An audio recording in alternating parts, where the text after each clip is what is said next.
Bonjour, bienvenue pour cette nouvelle chronique de Morissette. Alors aujourd'hui, je reçois Alexandre Ferraga qui va nous parler de son 6e roman, Les Trajectoires du cœur, paru aux éditions Cité des Livres. Alexandre, bonjour. Bonjour. Pour commencer cette interview, est-ce que tu peux te présenter, nous parler un petit peu de ton parcours ? Mon parcours est un peu atypique. J'ai fait des études de comptabilité. J'ai été comptable pendant 2 mois et demi. J'ai démissionné, je savais que c'était pas fait pour moi.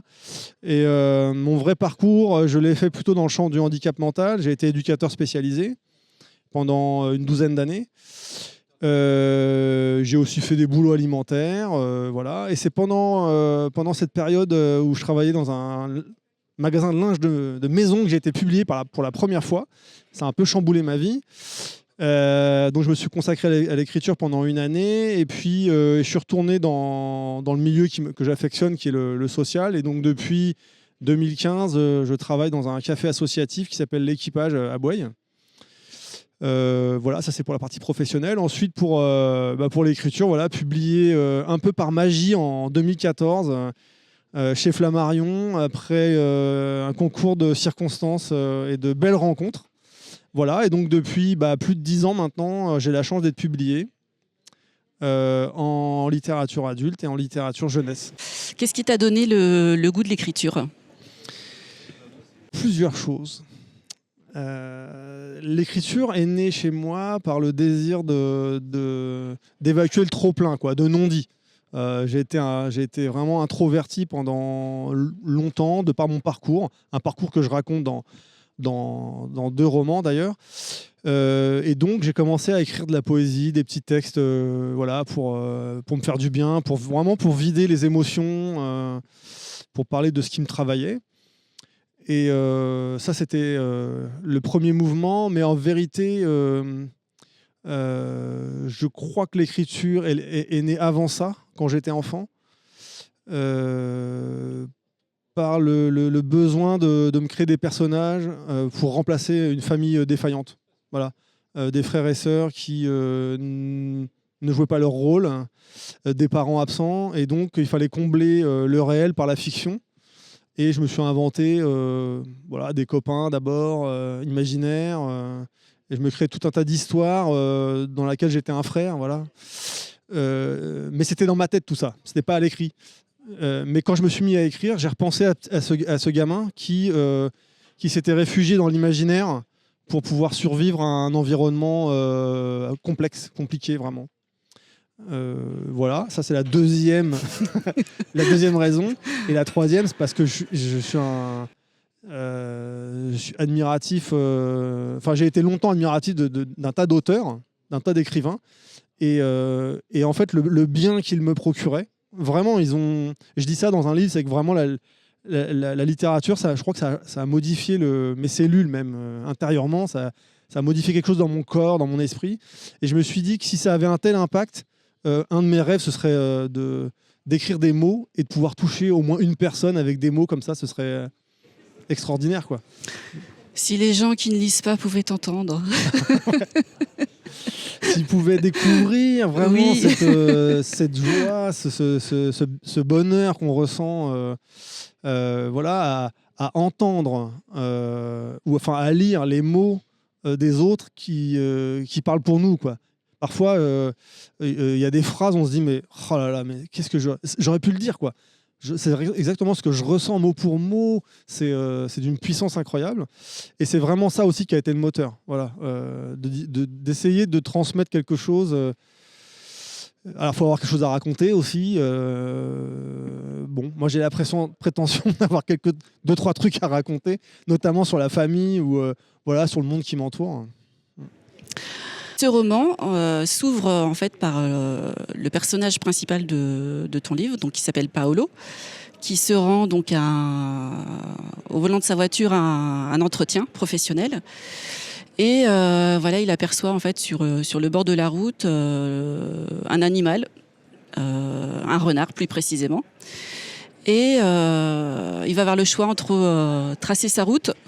J'avoue, comme bon nombre de nous faisons la plupart du temps, ou de s'arrêter. Et en fait, après moult hésitations, il décide de s'arrêter. Il s'aperçoit que le renard n'est pas vraiment mort. Et là, avec courage, je peux dire, en fait, il achève ses souffrances. Et cet événement, cet acte, en fait, va carrément modifier le cours de sa vie.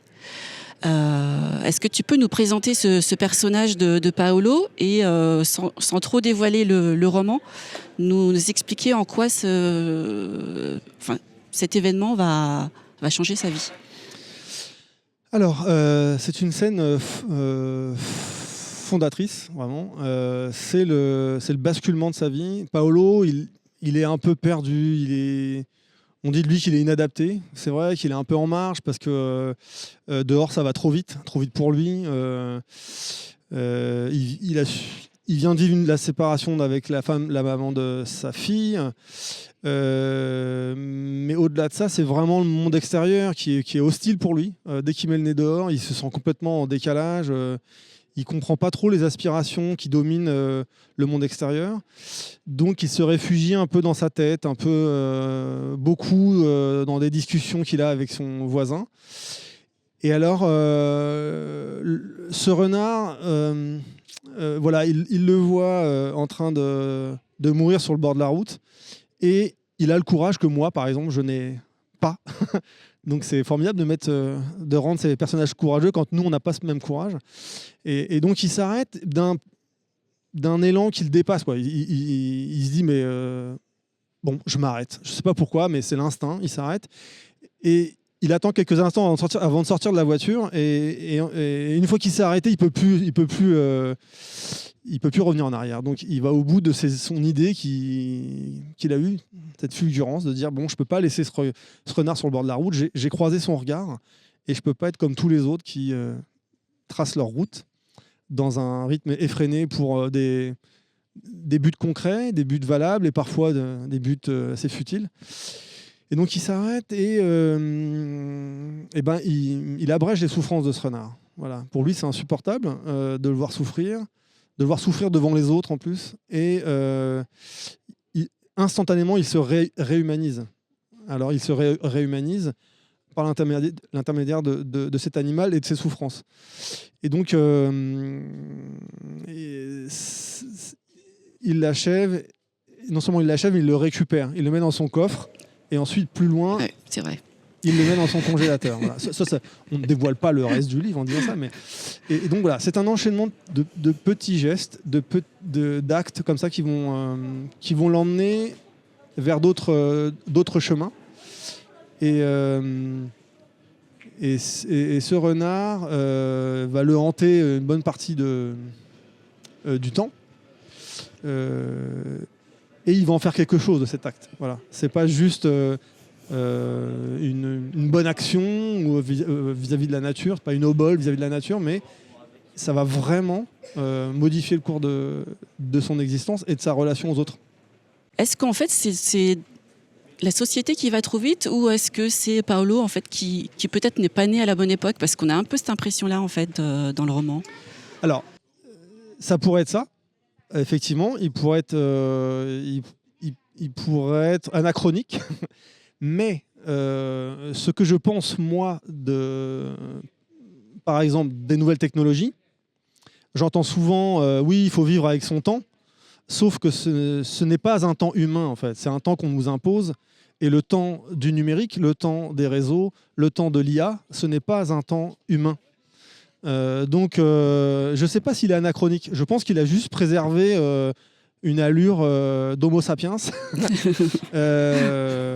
et qu'il veut pas, il ne veut pas qu'on lui dicte et comment penser et à quelle vitesse il faut vivre, ce que dictent les machines en permanence. C'est-à-dire dans ces discussions instantanées et qui même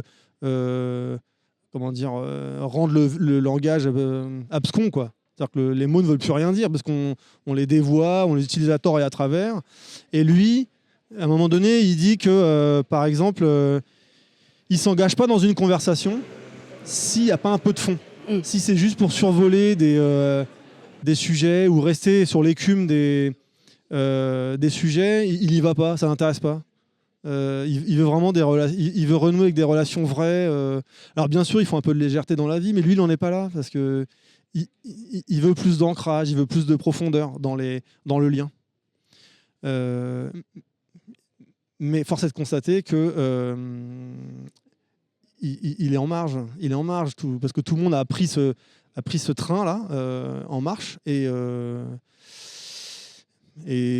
alors je ne sais pas s'il n'est pas à la bonne époque, parce qu'il n'a pas non plus 15 ans, quoi.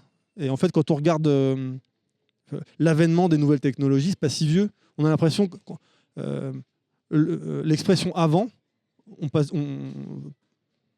la personne qui disait avant passait pour un vieux con, mais maintenant, avant, c'est il y a 2 ans, quoi. C'est-à-dire que l'échelle du temps a complètement changé. J'avais d'ailleurs noté une phrase que tu dis, nous avons créé un monstre qui s'appelle le temps, qui nous échappe et nous dévore. Oui. Alors, justement, tous ces outils sont soi-disant faits pour gagner du temps. Et en fait, on est sans cesse en train de courir après le temps. Donc, le temps qu'on gagne, on le remplit par autre chose. Souvent, pas très constructif, ça c'est ce que je pense. C'est pas une vision très positive du monde, mais on a perdu le fil, quoi. On a perdu le fil de ce que c'est que le temps. Et puis, est-ce qu'on peut tout mettre maintenant sur le même plan? Est-ce qu'une heure passée à scroller, comme on dit, sur un écran, est-ce que ça vaut 1 heure de marche? Est-ce que ça vaut 1 heure de réflexion? Est-ce que ça vaut 1 heure de flânerie? Est-ce que ça vaut 1 heure de rencontre? Je ne pense pas. Vraiment, il faut, je pense qu'on a un peu perdu ça, surtout peut-être quand on est citadin, mais 1 heure de flânerie, ça vaut 10 heures ou 1 millier d'heures de passer sur un écran à rien faire, quoi. Parce que l'esprit divague, parce que la flânerie, ça mène la rencontre, impromptue. Donc, on a trop laissé les machines nous dicter le rythme du temps. On s'éloigne de l'essentiel. Et d'ailleurs, l'essentiel devient un peu ringard aujourd'hui. C'est vrai. Même si je vois bien on a vu après Covid, il y avait une espèce d'une envie, quoi, alors, il y a beaucoup de citadins qui sont allés découvrir les pâquerettes à la campagne. On sent qu'il y a un désir quand même. Et puis après, on a repris le fil. Parce qu'il faut bosser, parce qu'il faut communiquer, parce qu'il faut se montrer, parce que c'est comme ça. Parce que si on ne suit pas le rythme, on a l'impression d'être décroché, de ne pas être à la mode. C'est ça, en fait, que ça induit aussi. C'est comme la consommation. Ne pas consommer, aujourd'hui, c'est ne pas être, c'est pas exister. On est hors jeu, on est un sous-homme. Et ben, ne pas être sur le réseau, c'est presque ça aujourd'hui. On n'existe pas. Comme si la vie virtuelle prenait le pas sur la vie réelle. L'amour a une place importante dans ce roman. Paolo a aussi d'autres personnes qui gravitent autour de lui. Voilà, on laissera le lecteur le découvrir. Est-ce que l'épisode avec le renard, en fait, ne lui a pas permis, en fait, comment dire, d'apprendre à aimer? On a un peu l'impression, en fait, que l'amour a toujours été autour de lui, mais qu'il ne savait pas quoi en faire ou qu'il ne savait pas comment l'utiliser. Et en fait, ce renard l'a débloqué un petit peu dans un sens. Oui, tout à fait. Le premier amour du livre, c'est l'amour d'un humain pour une bête, qui est en train de mourir en plus. C'est vraiment... et ça, il le découvre, effectivement, qu'on peut éprouver des sentiments pour un renard. Et c'est vraiment un acte d'amour qu'il réalise. Et je pense que ça débloque pas mal de choses chez lui. Alors, il a été aimé par sa mère, qui était très maternante, très présente pour lui, moins pour son frère. Et je pense qu'il n'a pas assez apprécié l'amour de sa mère parce que son frère n'en a pas bénéficié autant que lui. Il s'est mis avec une femme, peut-être un peu pour suivre la norme, quoi. Il s'est un peu laissé faire. Il y a son frère qui le pousse à quitter ses parents, aller se confronter au monde réel, à fréquenter des femmes. Et bon, là, il rencontre une femme et bon, il l'aime. Hein. Il l'aime d'un certain amour. Et puis, ils fondent une famille, ils ont une enfant. je suis pas sûr que ça a été l'amour flamboyant, quoi. Bon, c'était un amour, mais en fait, dans une vie, on peut avoir de multiples amours, quoi. Le premier n'est pas forcément celui qui va nous révéler en tant qu'être avec l'autre. Et donc, ce renard, c'est un acte d'amour. Et ensuite, effectivement, son lien, son rapport aux autres va changer. Notamment son rapport à son voisin Thomas. Bon, c'est pas tuer le livre en disant qu'ils vont vivre un lien, une relation très particulière. Et il va être beaucoup plus ouvert et sensible. Alors, c'était déjà un être très sensible, très sensible, mais là, vraiment, sa sensibilité va être exacerbée par ce qu'il a décidé de faire avec ce renard. Et tout ça, il le fait aussi pour sa fille, parce que il y a l'amour pour le monde vivant, il y a l'amour pour son prochain. Voilà, mais c'est pas quelque chose de biblique, c'est juste quelque chose de sensé, quoi. On n'est pas fait pour s'entretuer, même si on s'entretue beaucoup sur cette planète, mais on est avant tout fait pour se confronter, quoi, pour confronter nos sentiments. Donc il y a cet amour-là, il y a l'amour aussi pour sa fille, l'amour filial, quoi. Donc c'est le livre des amours. La relation au père et au frère est aussi important dans les trajectoires du cœur. C'est aussi quelque chose dont tu avais parlé dans le roman d'avant, Le frère impossible. Tu en as parlé tout à l'heure de ce milieu familial défaillant et de la violence que te faisait subir ton frère. Et là, du coup, dans les trajectoires du cœur, en fait, le personnage, on peut en parler brièvement, mais va accompagner son père jusqu'à ses derniers jours, dans un périple complètement épique, et va resserrer les liens avec son frère, qui était un peu distendu avant l'épisode du renard. Et là, c'est un avis qui m'est propre, mais peut-être que je me trompe. Est-ce que tu as eu envie, même si c'est une histoire qui t'est propre, de réhabiliter en fait en quelque sorte la mémoire de ton père et de ton frère, en faisant en sorte que les relations de Paolo avec son père et son frère soient plutôt positives dans ce roman-là? Alors, avant les trajectoires du cœur, je sortais de 2 romans mêlant fiction et autobiographie où effectivement le lien père-fils et le lien entre frères était très présent et très douloureux, pour faire simple.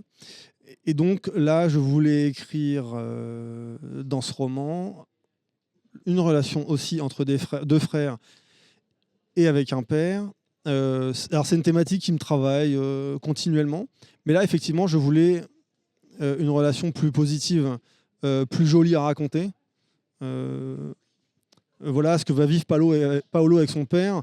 C'est quelque chose d'extraordinaire, de magnifique, quoi. Et la relation conflictuelle entre Felipe et Paolo, elle est très forte au départ. Ils ne se comprennent pas. On a l'impression qu'ils n'ont pas été élevés dans la même famille, pour des raisons qui sont expliquées dans le livre. Et je ne voulais pas les laisser comme ça. Voilà, ils vont se retrouver sur un terrain d'entente qu'ils ne soupçonnaient pas. Voilà. Je pense que chacun de leur côté, ils pensaient que la relation était condamnée. Et en fait, avec la mort approchante du père, ils ont réussi à se rejoindre. Voilà. Et donc, alors réhabiliter.